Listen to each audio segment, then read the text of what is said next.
Smoke curled through the air as the battlefield fell silent for a brief moment. Cracked metal, scorched ground, and broken machines were all that remained around the crater.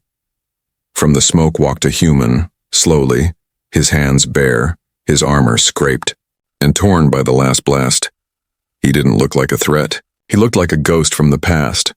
Across from him stood an alien warrior, tall and striking with glowing blue skin. Her armor shimmered like polished stone, carved with symbols of victories long past. Her eyes, lit with electric blue fire, studied the man in silence. Others had run from her before.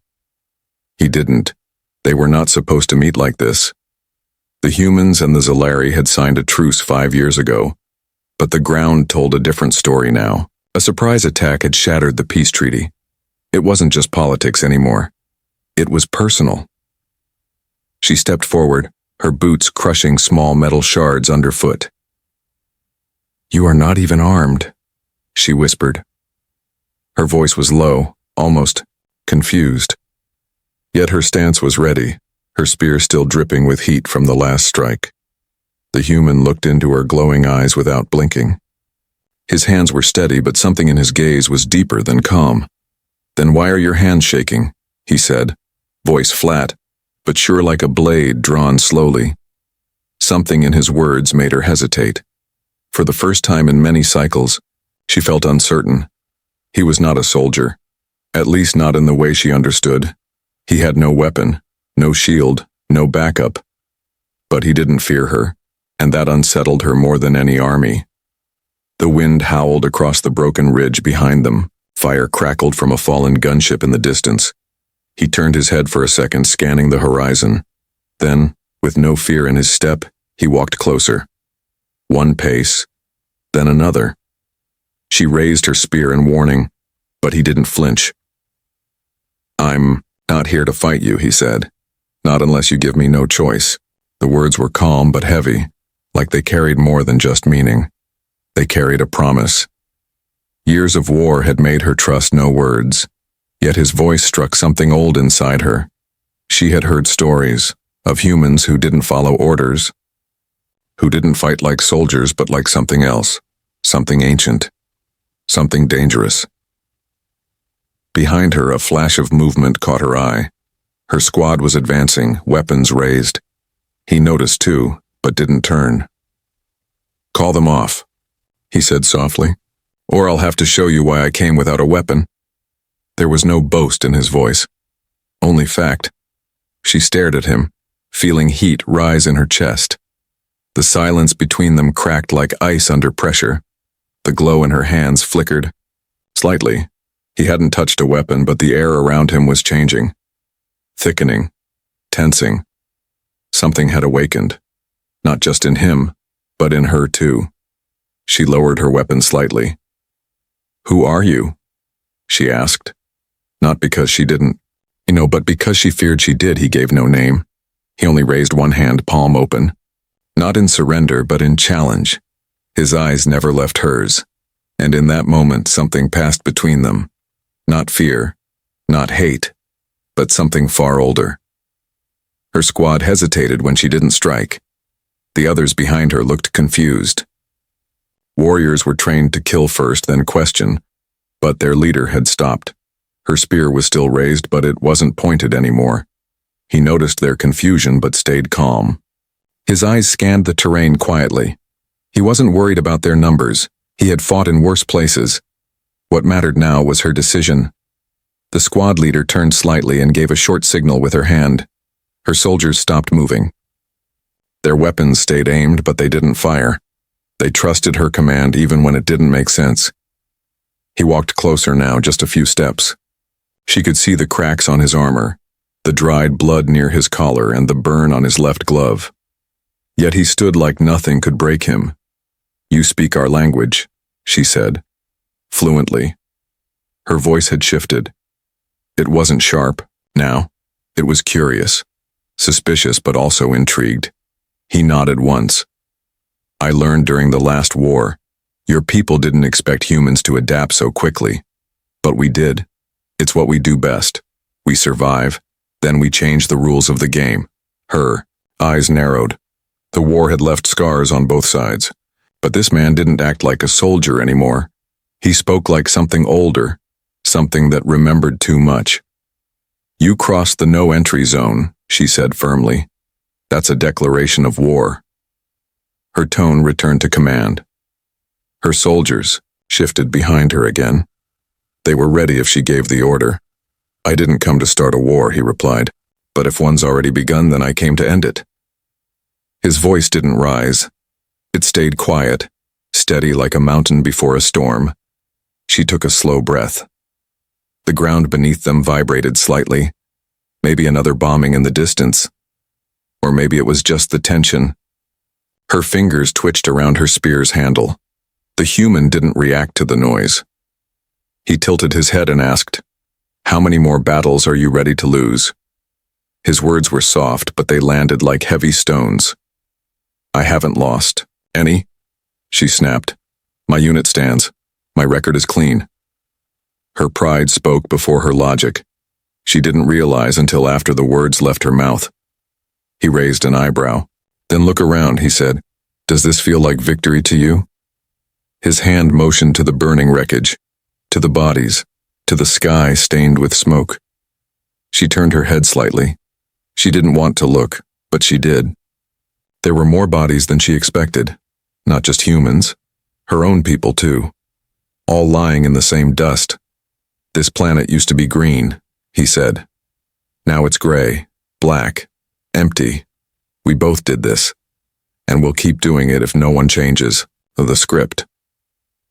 His eyes didn't blame. They warned. She didn't answer right away. Her mind wrestled between orders and instinct, between what she'd been trained to do and what she was beginning to feel. Something was shifting. Finally, she lowered her weapon. Not completely, just a little. Enough to show she was listening now. Enough to prove she wasn't blind. "Speak your purpose," she said, "but choose your words carefully." Her tone was cold again. But deep down, something else was growing. A small seed of something unfamiliar. The human looked into her eyes without fear. "I'm here because your people killed someone I cared about, and because your leaders want more blood. But I'm not here for revenge, I'm here to break the cycle." The silence between them deepened as the smoke behind the ruins curled upward. The wind brushed ash across the cracked soil. Neither moved, yet everything around them felt like it was holding its breath. Her soldiers remained still, unsure of what to make of the moment. Their leader hadn't attacked, and that alone was unusual. For the Zalari, hesitation was often seen as weakness, but she wasn't hesitating out of fear. She was calculating, weighing the strange feeling rising inside her chest. Something about this human didn't match what she had been told. "You said you're here to stop this," she said. "Then speak. Explain why I shouldn't strike you, down right now." Her fingers flexed slightly on the spear. He didn't step back. He didn't raise his voice. "Because I've seen what comes next if no one speaks. I watched a city burn because no one dared to ask why we were fighting in the first place." She blinked, her grip tightening. "You lost someone close to you, didn't you?" Her voice wasn't mocking now. It was observant. She could see pain buried behind his eyes. He nodded once. "My brother. He was part of the peace team. He believed we could find a way to stop the bloodshed. Your side bombed their camp. No survivors were found. Except me." She didn't deny the attack. It had been a classified mission, one meant to crush morale among the humans. She had read the report. Clean kill. No witnesses. But clearly the report had missed one. "I buried what was left of him with my own hands," the man continued. "And I swore I wouldn't let this war turn me into just another weapon. I would do something different. I would find another way." Her eyes flickered, with confusion. "You think words can end this?" she asked. "Do you know how many treaties have broken within weeks? How many lies your leaders told?" Her voice cracked with history. "I don't speak for them," he said. "I speak for myself. I came alone because if I brought soldiers, you'd fire. If I brought drones, you'd shoot. But a man with no gun makes people stop and think, even if just for a second. She studied his stance again. He stood like a man ready to die, but not willing to kill unless pushed. That kind of bravery wasn't common among humans. Or anyone. The wind blew harder now. The heat from the distant wreckage made the air shimmer. One of her lieutenants took a cautious step forward. She raised a hand, stopping him without turning. "You risked your life," she said. "To speak peace?" Her voice wasn't soft, but something about it lacked the sharp edge it had before. There was a small crack forming in her resolve. "Yes," he replied, "because someone has to. And because deep down I think you're tired too. You've fought too long, killed too many. And the worst part is you remember every face." She looked away for the first time. He was right. She remembered every scream, every dying breath. She remembered the first time she saw fear in a child's eyes when she entered a village. That image never left her. "I was told humans lie," she said quietly. "I was told you'd say anything to survive." Her voice shook, not from weakness but from something else, maybe guilt, maybe hope. "And I was told Zalari feel nothing," he said. "But I can see the truth in your eyes. You feel too much. That's why you're dangerous, and that's why you're not killing me right now." The sound of engines rumbled far in the distance. Reinforcements were coming. From which side, neither knew yet. But time was now their enemy. She glanced at him, then at the sky. The next decision she made could shape the future. And this time, she didn't want it to be written in blood. The sound of incoming thrusters grew louder. The sky cracked with the thunder of engines. Something heavy was approaching fast, and both of them knew it wasn't friendly. She turned to glance at the clouds forming above the ridgeline. The shimmer of Zalari transports was breaking through the sky. Dropships. Armed, fast, and ready to burn anything that moved. His eyes followed hers. Then he looked down at his own chest, bare of weapons. If they landed and saw him this close to their commander, they wouldn't ask questions. They would just fire. "You have to leave," she said suddenly. "Now. If they see you here, they'll assume I've been compromised." Her voice was rushed but not panicked. It was protective. He didn't move. "And if I run, you'll be forced to explain why I was here. You'll lose your command. You'll be marked as a traitor." His tone was flat, but his eyes told the truth. She hated that he was right. Zalari High Command didn't care about reason. They cared about obedience, about fear, about keeping their soldiers too scared to think for themselves. "You came with no weapon," she whispered again. "But you've caused more disruption than 1,000 soldiers."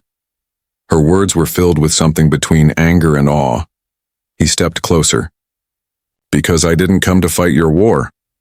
I came to end it." He paused, then added, "But I can't do it alone. I need someone on the inside who remembers what peace looked like." She looked into his eyes. Blue met brown. Alien met human. And for a second, neither of them saw an enemy. They saw the last hope of something better. The dropships roared overhead now. Dust flew in every direction. Her soldiers ducked, forming protective circles. Orders shouted through comms. The battlefield was awakening again. "You need to go into the caves," she shouted above the wind. "There's a tunnel system north of here. It leads to the abandoned outposts. They won't track you down there." He didn't argue. He knew there wasn't time to fight with her. His job was to survive and carry this fragile seed of hope to the next point. "Will I see you again?" he asked. She hesitated. Then she gave the smallest nod. "If you make it out of there, and if I'm still breathing, then yes." Her voice held no promises. Only possibility. He turned to run, but before he took his first step, she grabbed his arm. Her grip was firm. Her eyes were fierce.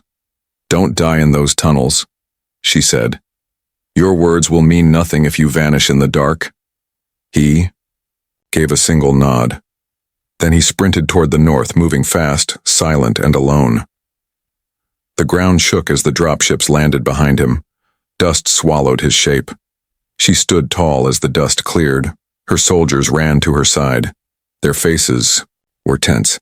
"Commander," one shouted, "what was that human doing so close?"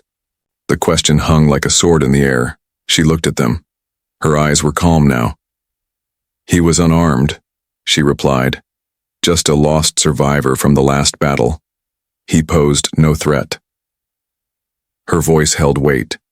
They believed her, but inside, her heart pounded. She had just committed treason, hidden the enemy, lied to her own people. Yet for the first time in years, she didn't feel like a soldier. She felt like something more. A fire burned in her chest. Not anger, not hatred, but the start of something bold. She watched the horizon where the human had vanished, and in her silence she made a choice. The tunnels were dark and cold. Water dripped from cracks above, echoing through the narrow passages. He moved with careful steps, each footfall deliberate and silent.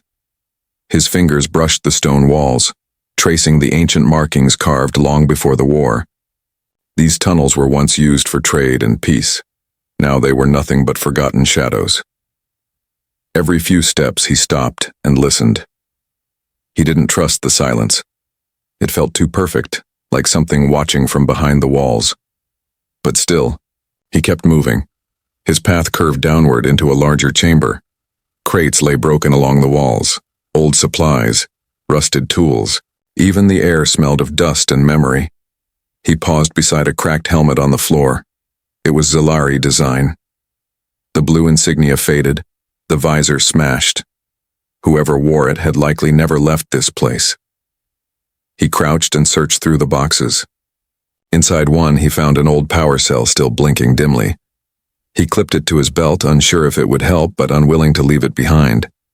Time passed without measure. There was no sun to track, no clock to follow. The only thing he could feel was the slow beat of his heart and the distant wind from somewhere deeper. Suddenly, a whisper echoed down the tunnel. It was not human. It was not Zalari. It was something else. Something older. A sound that slid between rocks and chilled the bones. He stood up fast, his muscles tight. There were legends about the abandoned sectors, stories of failed experiments, creatures created for war but lost to time, things that did not forget. He took out a small flashlight from his pouch and clicked it on. The beam cut through the dark. Dust danced in the air.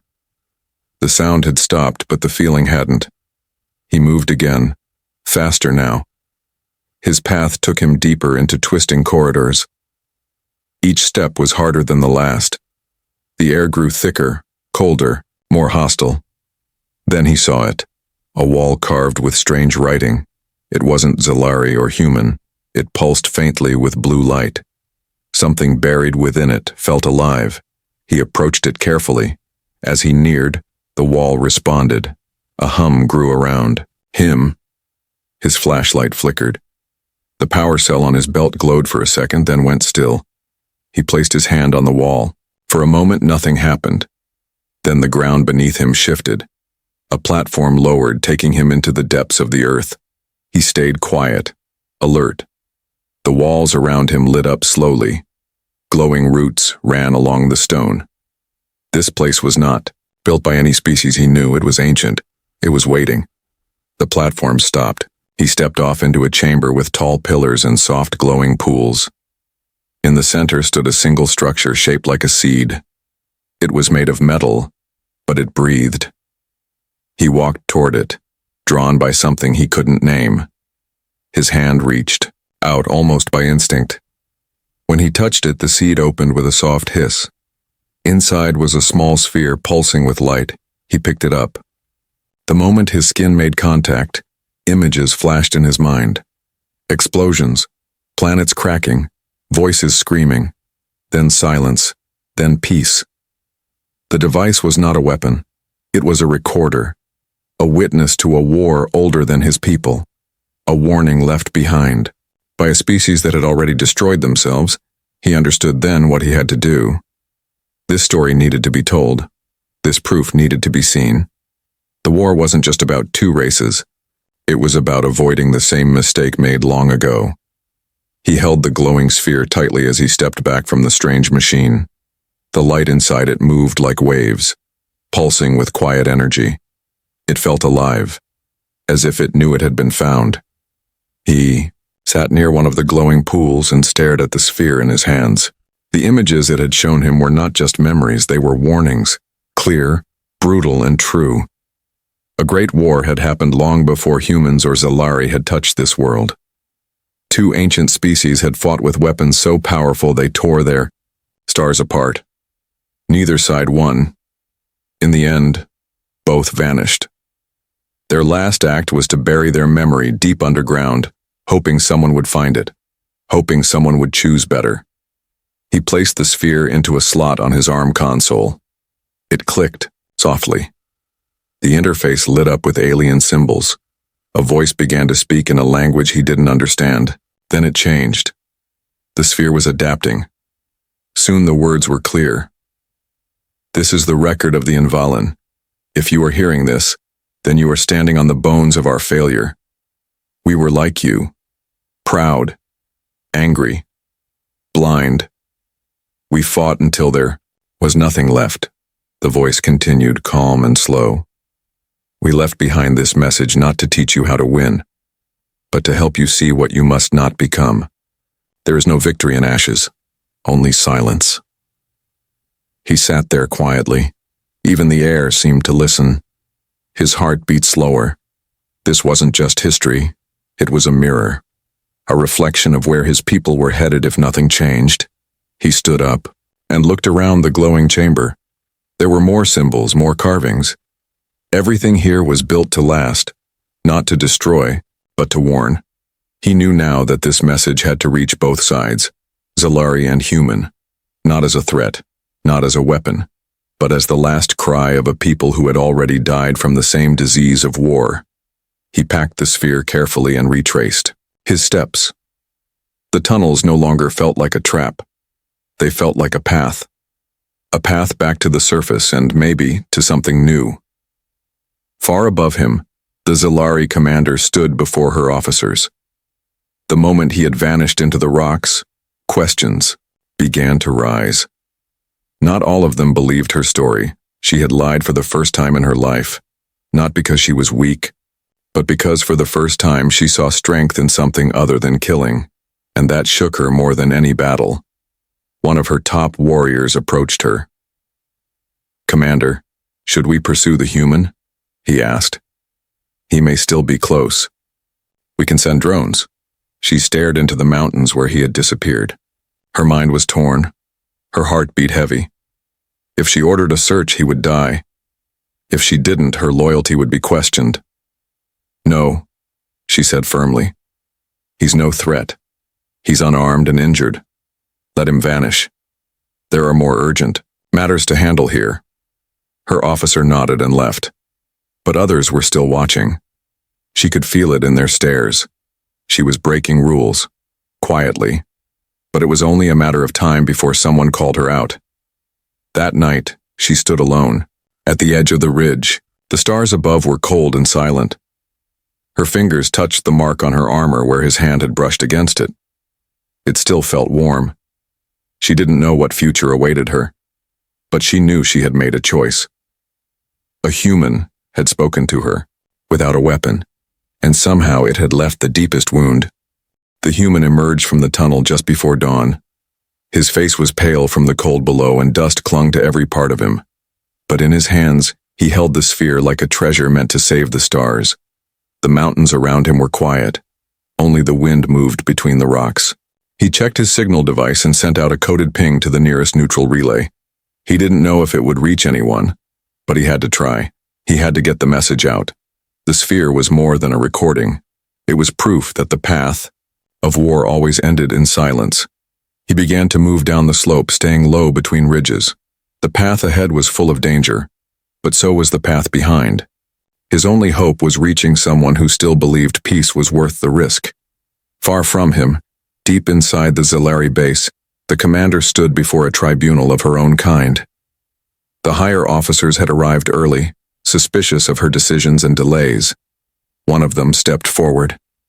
He wore a black crest on his chest and spoke with sharpness in every word. "You allowed a human to escape. We tracked the energy trail. Explain your actions clearly." She stood straight, her hands behind her back, her face calm. I judged that he was unarmed and lost.